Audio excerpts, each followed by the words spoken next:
Frank Sinatra, transcribed as Rocky Fortune.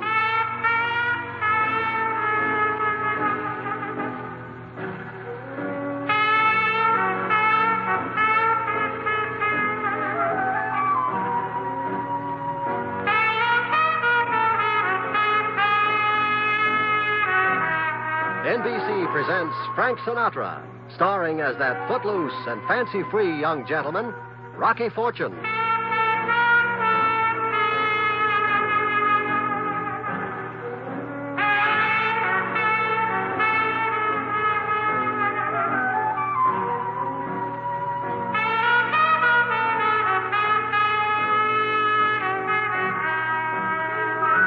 Hi there. You know, when it comes to losing jobs, I got about the best batting average in town. Something always happens. I mean, either I strike out on a secretary's curves or else I get put out for dropping a suggestion in a suggestion box, suggesting that the boss drop dead. I start out with the best of intentions, but there's always something wrong with the setup. You take what happened last week. I land myself a job that pays $100 an hour, and at last I think I'm really living. And then I find out when it's time to collect that you're liable not to be living.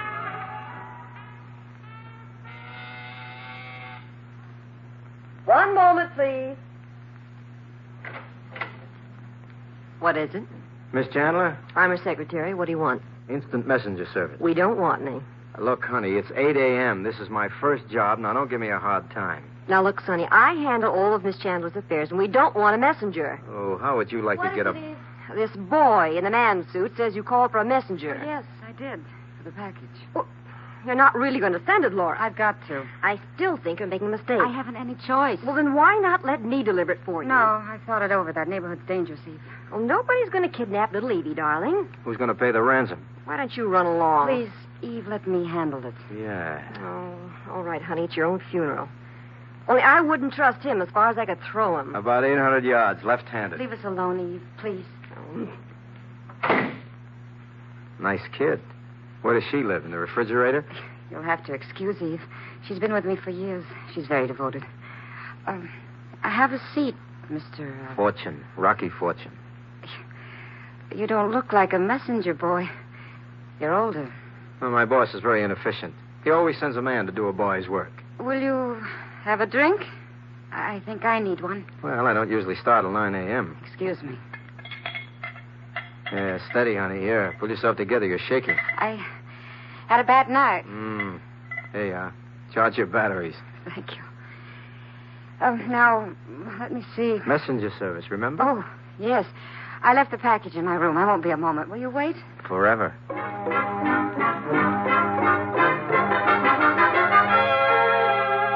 Laura Chandler is a blonde with a figure like Swedish stemware. Tall and slender and curved in the right places. She walks out and I look around.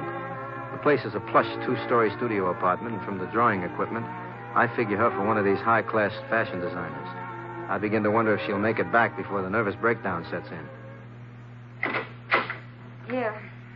Here's the package. Where to? 14 Barbary Street. Oh, that's a pretty rough neighborhood. Room 2B. Here's the key. Go in and leave this package on the table. You'll find another package. Pick it up and bring it to me. This doesn't sound like fashion proofs. That's my business. Pardon me. And one thing. I don't want you snooping in the packages. Well, it's been grand meeting you, Miss Chandler. Where are you going? I insult very easily. Just a minute. Well? I'm sorry. Please, I'm terribly upset. Hungover, they call it. No, I haven't been well. Please forgive me. Okay, you want kiss and make up? It's very important to me that this package be delivered and the other package returned unopened. I'll pay you well. Well meaning what? $100. What's in this package? A new slim silhouette for the H-bomb? Nothing like that. Will you take the job? Yeah, on one condition. What's that? Advance me 30 cents for a couple of subway tokens. Here's $10. Honey, I just want 2 tokens, not a seat on the stock exchange. Take a cab. Here's the package. Be careful. Don't worry. Do a good job, and Yeah? I'll be very grateful. Oh, in that case, lay off the happy juice. I may even ask you out to dinner tonight. I'd rather you were sober. I'm afraid I'm too expensive, Mr. Fortune. Rocky. And don't worry about it. I'm rich. If I live to collect. I leave the apartment with the distinct feeling that something peculiar's in the wind, and that it ain't the Fulton Fish Market. I leg it out the lobby past the doorman in full admiral's uniform and flag down a cab. Whither to? 14 Barbary Street. And pal, don't ever put the flag down before the cab starts next time. I can see this is going to be a fat tip. Don't give me a hard time, Max. Yes, sir. I can remember when the subway was good enough for you guys. It still is if you like to stop here. Oh, no offense, Excellency. You know, if you pipe some of that gas into the tank, you'd be a rich hacky. Don't look around, Junior, but the light is green. Move. I feel refreshed after this little exchange of pleasantries and settle back to untie the wrapping on Laura Chandler's package. Not that I'm the suspicious type, understand, but when somebody offers me $100 to deliver a package, I like to make sure I'm not playing patsy with a pumpkin full of microfilm. And just as I get the wrapping undone, Max trumps the brake pedal. And I find myself up to the knees in nice, crisp $100 certificates. Hey, mister, you dropped your money. Why don't you give out safety belts in these things if you're going to stop this way? What are you, a messenger for the United States Mint? Just turn around, pal, and keep going. I'll gather up the cabbage. What do you think this is, an armored truck? Next time you rob a bank, hire a van. If you really want to know, this is Halloween money. I got it playing trick-or-treat. Where? The First National Bank? You're clever. Yeah, stop soaping me, bud. I know real money when I see it. And I seen it. Max guns the cab while I collect the spilled lettuce. I figure there must be 4,000 or 5,000, and I've just wrapped it up again when Max goes in another one of his famous quick stops. What now? Out. New Summer Eve, Lafayette. Which means we're here, 14 and Barbary. I never thought we'd make it. What's the wrap? 65 cents. Here's a 10. Thanks. Hey. Huh? You'll excuse the expression. The change. $9.35. Yeah. Here.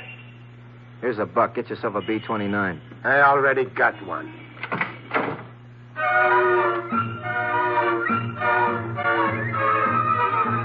Barbary Street is a dead end in the worst slum in town. Number 14 is a condemned building. I pick my way past a couple of prostrate bums and a garbage can, and I'm about to walk in when somebody taps me. Pencil, mister?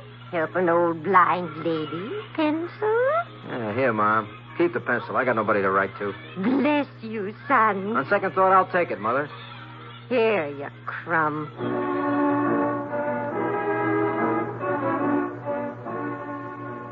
The hallway is decrepit pink plaster that is crumbling crumb by crumb. I let myself into room 2B, which resembles a sanctuary for unemployed mice. There's no package, so I deposit my bundle of government greenery and wait. After a couple of minutes, I hear something coming.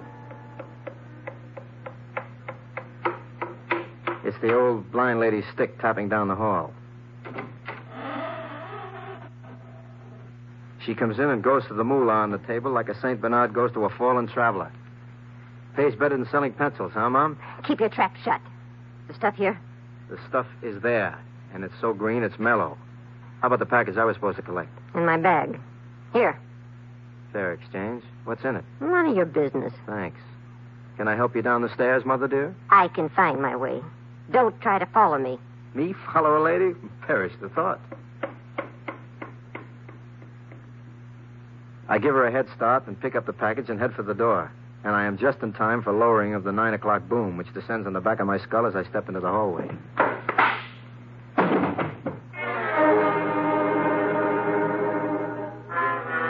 Sometime later, I regain consciousness. The first thing I notice is a clammy hand inside my pocket. The second thing I notice is that it ain't mine. I keep my eyes closed and then mousetrap the guy. Okay. Ow. You're breaking my arm, brother. I ought to break your... Well, if it ain't Sam Socrates, the philosophical pickpocket. How is the biggest thief in town? Rocky. My old companion from Gramercy Park. As Schopenhauer said, it's a small world. Is that what he said? Huh? How are things in the pickpocket union? Oh, haven't you heard, my boy? I've been elected international representative. Oh, goody for you. Congratulations. A hipster like you should know better than to lay in the dust in a creep joint like this. Why, if I hadn't come along, you might have been rolled. Somebody laid one on my skull bone. Hey, you know the old blind woman? Rosie? I think she hit me with a pogo stick. Rosie's new around here. But I don't think she goes for mugging. It was probably the other one, the blonde. Blonde? The one who came out after Rosie. You don't say. How was she dressed? Oh, very glad. About $2,000 worth of mink, present market value, figuring a 10% kickback to the fence. Figures. You notice anything else? She was carrying a package about this big. Go on. I assumed you had been mugged. Naturally, I don't like to interrupt a colleague while she's working, so I waited. Naturally. A professional courtesy. I come in to cop a quick snoop, as they say, and find you laying here like a dead lox. Thanks, Socrates. Here's a fin for your trouble. Oh, Rocky, I couldn't accept a gratuity from an old pal. The Beggars Guild would have me up on charges. Sorry, I didn't mean to offend. Yeah, however, if you'll just turn around and permit me to sop it out of your pocket, I think we avoid a jurisdictional dispute. Have it your way, Sam. Brush the creases out of the cashmere while you're at it. I leave the house and walk about 3 steps when a hand falls on my shoulder like it was Judgment Day. I turn around to look into the bloodshot eyes of my good friend, Sergeant Hamilton J. Finger of Homicide. Halt. I'm halted. Unclasped, Finger. You're bruising the button. This the guy? That's him. He had a roll like he was Bubba Rockefeller. What's the problem, Finger? The high cure says you were flashing a lot of letters. He's dreaming. He smokes old socks. I tell you, I seen it. What about it? I don't know what you're talking about. He knows all right. Let's have a quick frisk. Huh? Well, it's clean. Then he hit it. You better take him in, Sarge. Oh, back off. Just a minute. What's the charge? Remember, Sarge, you got to have a charge, Sarge, to arrest a taxpayer. You got a charge to bring? He was carrying like $5,000 in real money. That's a crime, ain't it? He's a suspicious character. You got a charge or just suspicious? I ain't got a charge. You got a charge, Max? Me? I ain't got no charge. I just told you what I saw, that's all. If you two gentlemen will excuse me, I'll be on my way. Just a minute. Yes, Sergeant. Nothing. Beat it.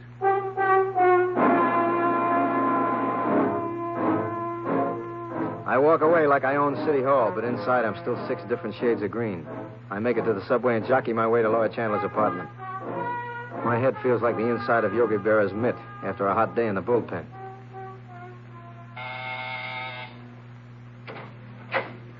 Oh, it's you. It's me. It is also I. You got any of that 100-proof battery acid left? There's some bourbon on the table. Thanks. Did you get the package? Well, it's a long story, but I'll boil it down. No. Oh, I'm sorry. well, it doesn't really matter. No? You were pretty upset this morning. Did you see a psychiatrist or something? I decided to calm down. Uh-huh. If you don't mind, Mr. Fortune, I'll pay you the $100 and get it over with. I don't mind, only I don't get it. Don't get what? Why a dame pays $5,000 for a package she doesn't get and then brushes it off like it was dead flies? I see you opened my package. Uh-huh. That isn't polite. It isn't polite to hire a guy to get a package and then hit him over the head and steal the package. I don't know what you mean. You know what I mean, baby. You followed me down there and pulled me in the noggin. You're insane. You left your mink coat on the table over there, and one'll get you 10 is covered with pink plaster from 14 Barbary Street. Here's your money. Now get out. Uh-uh. I said get out. Let's have the package. That package is none of your business. I got a lump in my head that says it is. Get back. I got a gun. I can see that, and I can also see that you don't know how to use it. I warn you. It's a funny thing about those automatics. You can't pull the trigger with the safety catch on. Now, let's have it. Come on, give me the... Go. There. Now, sit down. Take your hands off me. I said sit down. That's better. Now, fess up. Well, I went to a party last night at my editor's. I met a couple. A young man, he said he was an artist, and a woman, a redhead. We'd been drinking. I gathered as much.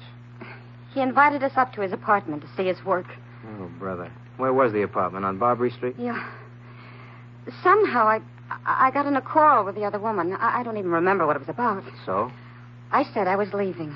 He said have one more drink first, and then he'd call a cab. I took the drink, and then suddenly I felt funny. After that, it felt so horrible. Give, baby. I don't know what happened, really. I came to sitting on the sofa. The red-haired woman was lying on the floor. There was blood. In my hands, I had a gun. Whose gun? Mine. Naturally, no nice girl is ever without one. Well, there have been so many muggings and robberies in the neighborhood lately. My secretary thought I'd better carry one in my purse. Well, back to Barbary Street. What happened next? He told me I'd gotten very drunk, and we'd quarreled. He said she'd slapped me, and I'd taken this gun out of my purse. It seemed to go off before I realized what I was doing. I'm not a murderer. I've never hurt anyone in my life. All right. Take it easy, baby. Now, look, what's with the packages? The man, Charles, his name was. He told me to go home, that he could have the whole thing hushed up. He said the woman was a tramp, and... Well, I was too frightened to argue. I went home. And about 5 this morning, he called. He said he'd need money, $5,000. He said he had the gun with my fingerprints on it, and if I wanted it, I'd better pay up or he'd go to the police. And you fell for it. Oh, baby, how square can you Well, get? I don't know why I did it. I suppose the police is the only way. Just a minute. One more item. How come you conked me? Well, after you left, I began to wonder if I could trust you, so I followed you down there. I overheard your talk with the blind woman, and I knew you'd opened the package. I waited, and then I hit you and took the package with the gun. Is this the gun? Yes, that's my gun. What are you doing? Just want to look inside. Uh-huh. I think we'd better call the police. I'll feel better when... Relax, baby. Nobody's calling the police. But the murder... There was no murder. What? Look at the barrel of this gun. It's loaded with rust. Haven't a bullet through here since Grant took Richmond. But I heard... You heard a blank. And, honey, I got news for you. News? When P.T. Barnum said there was one born every minute, he meant you. I don't understand. It's the old Badger game in reverse. The whole thing was staged. The artist was phony, the corpse was phony, the bullet was a blank, and the blood was ketchup. You're sure? Make bets on it. Rocky, I don't know how to thank you. I got a suggestion. Yes? What? Don't hurry me now. Just give me time to pucker up.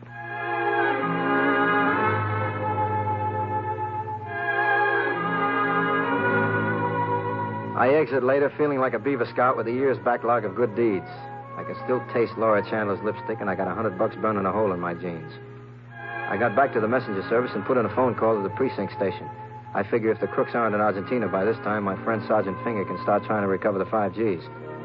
Finger ain't in, so I finish out the day, then hit my flat for a change of drapery. There is a reception committee from the city of New York, and it ain't Grover Whalen.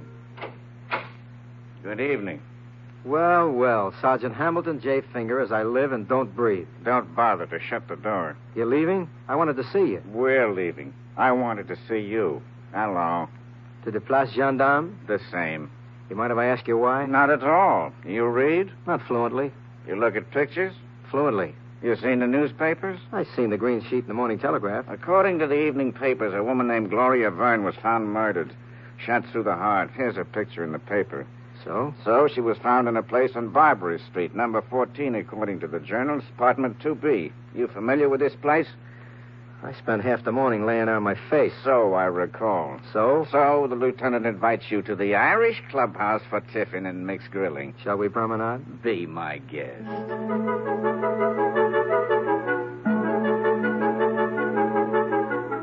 I spend the next few hours being pounded on the eardrum by the Inquisition squad. I tell them everything I know, including about the gun which Laura Chandler has at home. You say she thought she killed this woman, but the gun wasn't fired. The barrel was stuffed with rust. She has this cannon? She had it when I left her this morning. And she dropped $5,000 to an old blind woman without even feeling sorry? I told you, Sarge, this is a nice girl. She didn't kill Gloria Verne. Nice girls don't go on drunks with Greenwich Village con artists. So she made a mistake. Maybe you made the mistake, Rocky. Come on. Where now? Laura Chandler's apartment. I want to gaze into her cold blue eyes. Also her cold blue automatic. We prowl up to Park Avenue and press the buzzer of Laura Chandler's apartment. Oh, it's you. Yeah, I brought a friend along for you, baby. Sergeant Finger of Homicide. This is Eve Hobson, Miss Chandler's secretary. Pleased, I'm sure. Is your employer home? She's asleep. She wasn't feeling well, so she took some sleeping pills. She been asleep all day? As far as I know, I went out on business for about an hour. Wake her up. Not without a pretty good reason. Murder is a pretty good reason. Murder? Get her. Ian, who is it? Oh, hello, Rocky. Miss Chandler? Yes? Sleeping pills don't work so good, I see. They never do much for a guilty conscience. I beg your pardon. This is Sergeant Finger, Laura. Homicide. Homicide? You've heard of it, I see. I don't understand. I'll be brief. You're under arrest. Under arrest? You recognize this picture in the paper? Laura, don't say a word. No use, Rocky. It was nice of you to pretend I didn't kill her, but it's her picture. That's the woman I shot. Laura, for Pete's sake, you didn't And do you it. got the gun? Yes, I left it in my desk drawer. Here. That gun hasn't been fired for years, I tell you. Let's have a look. Okay, Miss Chandler, get your coat. Filled with rust, huh? Rocky, the barrel of this gun is as clean as the inside of a hospital cafeteria, and judging by the smell, it's been fired recently. What? Let me see. Holy smokes. Laura, did you use this gun? I left it in the desk drawer. You been asleep all afternoon? Yes, I took some sleeping pills. Okay, Miss Chandler? Hold it, Sergeant. Well, And they got some kind of a test to prove if a party fired a gun? a paraffin test. If Laura fired a blank, could you tell? It's the same as if she fired a real bullet. In other words, anybody who fired a gun, it shows up, huh? That's right. Rocky, it's no use. Let me handle it, baby. You can get 10 years in the Cast Iron Academy for shielding a murderer, Rocky. Let me talk a minute, will you? Talk. How long has this Gloria Verne been dead? The medical examiner says about 4 hours. 4 hours? Oh, no, I killed her last night. Hold it, honey. Laura, tell me, could anybody have taken that gun out of your drawer, gone downtown, shot the dame, and then put the gun back? Who would have done anything like that, and why? I don't know, but I got a good idea. Go ahead, Fortune. Well, let me paint the picture. Somebody stages a fake murder to make Laura think she killed Miss Verne. Somebody gets $5,000 in return for the murder weapon and disposing of the body. And then I fumble my way into the frame and spot it for a fake. Maybe I call the police. So somebody takes the gun and kills Miss Verne for real. Okay. Who done it? Eve Hobson. What? Sergeant, the boy is delirious. You're the only one who could have taken that gun. Gone out, shot Miss Verne, and replaced it, baby. Rocky, it's a little preposterous. Eve has been with me for years. If it's so preposterous, then how about little Eve here taking a paraffin test to see if she's fired a gun recently? Don't be ridiculous. And while we're at it, honey, how's the pencil selling business? Pencil selling business? No, I know he's mad. You do a pretty convincing old blind woman, except for one thing. You were selling artist pencils with a special soft lead, the kind your boss uses for making her fashion sketches. Here's the ones he sold me, Sarge. Miss Hobson, do you object to a paraffin test? Not in the slightest. I'll get my coat. Okay. If that dame didn't do it, then my name is... Look out, she's got the window open. Grab her, Sarge. Okay, miss. Take it easy. Take it easy. Maybe you won't. Oh, is that enough for you, Sergeant? Yeah, that's enough. Let's go, miss. Do you want me? Just stay where we can reach you. You too, Rocky. Let's go, Miss Hobson. Well, Well, you got any more messages to be delivered, lady? only one. What's that? This.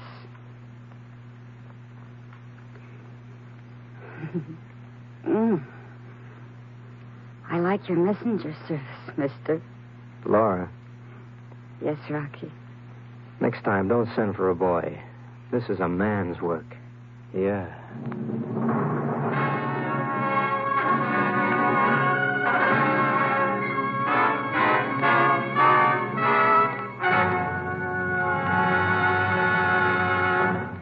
NBC has presented Frank Sinatra as that footloose, fancy-free, and frequently unemployed young gentleman, Rocky Fortune. Tonight's cast included Marion Richmond, Georgia Ellis, Bill Justine, Parley Bear, and Ted Von Eltz. Tonight's script was written by George Lefferts, and Andrew C. Love directed. Eddie King speaking. Now, to tell you about next week's adventure, here's Frank Sinatra as Rocky Fortune. Did I ever tell you about the bebop musician who dropped me into a hotel shaft and said, "Man, dig that crazy grave"? He meant mine. Tell you about it next week. See you around.